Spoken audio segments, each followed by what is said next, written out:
You can do this. You can do this. You can do this.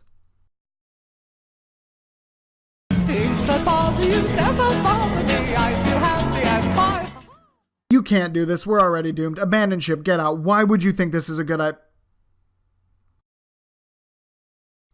Hello, random person who probably clicked this video by accident, and welcome to something that doesn't matter. Dear God, this video took a long time to make. I decided I wanted to try to tell a story from my past from time to time on this channel, hence the name change.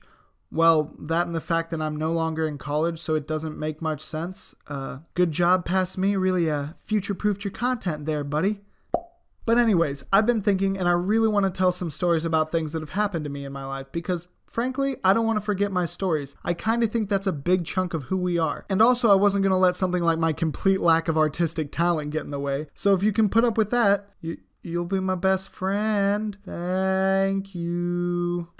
Also, I know a couple people that know me in real life watch my videos. So if those people could just not tell anybody about this, that would be just great. Thanks, friend. Anyway, on to the reason you probably clicked on this video. So I went to a college that we're just going to call college because they seem like the kind of place that would take away my degree. And college had some pretty strict rules as far as colleges go. You know, no drinking, no smoking, had to go to chapel 3 times a week. If you were a guy, women were harlots that would probably send your soul straight to hell. Hashtag probably true. And if you were a woman, men were conniving monsters with the sole goal of stealing your innocence. Hashtag definitely true. Now, I hate to admit this, but I am definitely one of those people. It's like if I said you can sit anywhere in this room except that chair. Are you so petty that my chair? Not proud of it at all. But it creeps up on me from time to time. So one day at like 8 o'clock at night, I thought, hey, there's a cigar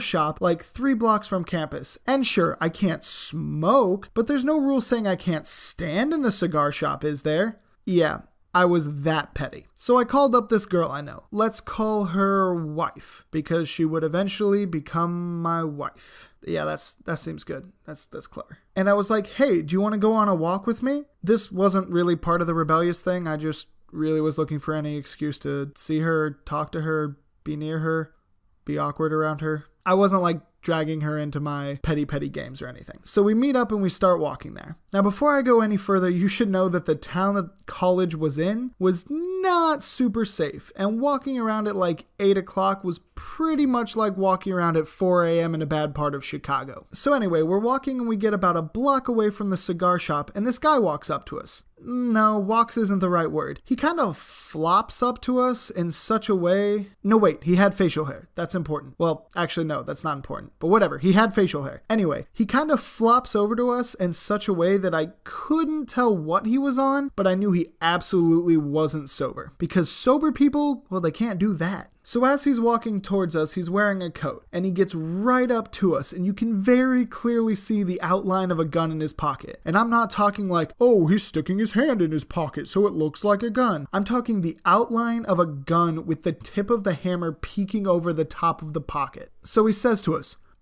hey, and you kids got any money for the bus?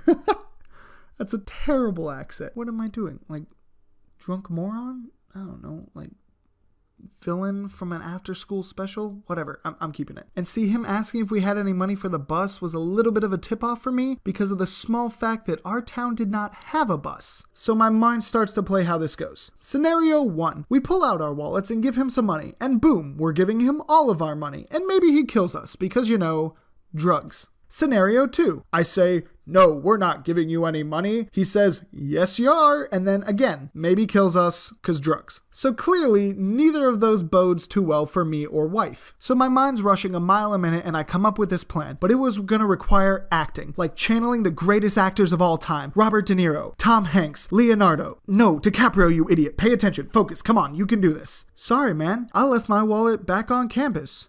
What about you? That's not even the same accent from before. Whatever, pay attention. Yeah, I didn't bring my purse because I thought he had his wallet.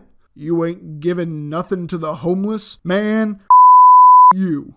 He bought it. He bought it. Oh, thank God he bought it. Ha, what an idiot. What a performance of a lifetime. I'd like to thank the adrenaline and the want to protect the woman behind me. And if I'm being totally honest, probably the drugs he was on that let him fall for stupid acting like that. Oh, thank you all. Have a wonderful night. So yeah, he believed me and walked away. Now my nerves were shot. So when we actually got to the place, I did end up buying a cigar and smoking, which I don't recommend and I don't condone at all. I don't know what my thought process was like, whew, glad we didn't get shot. Better reward myself with some cancer. I don't know. I was an idiot. I still am an idiot, but now I'm an idiot who does less stupid things. Anyway, on the way out, I actually saw the guy getting arrested because it turns out, striking out with us, he tried to try it on another couple that was walking down the street, and that couple, being infinitely smarter than us, decided to call the police because they have brains. And when you see a guy on drugs with a gun, you call the police. You don't walk into a cigar store. Once they called the police came, and it turns out this guy was a felon, so the fact that he had a gun alone was enough to take him to jail, although I'm sure the drugs didn't help. But yeah, I guess the moral of the story is listen to rules, or don't listen as long as you have Oscar-worthy acting skills. You decide. I mean, you should probably just follow the rules. It makes life a little bit easier. But, I mean, I don't always follow the rules either. You should try to be a good person. Yeah, put that on a frickin' bumper sticker. But yeah, guys, this was my first time trying this, and I really want to know what you think. Obviously, compared to other, Storytime Animations things, this is terrible. But I really, really liked doing it. I want to know, what can I improve? What did you love? What did you hate? Do you not really feel that strongly because it's just a YouTube video? Should I have changed the story so I fought him off at gunpoint in order to make the story more interesting? I don't care really what your thoughts are on it, good or bad, I just really want to know. So please leave a comment down below. Or don't. And as always, I've been CCG, and thank you so much for watching.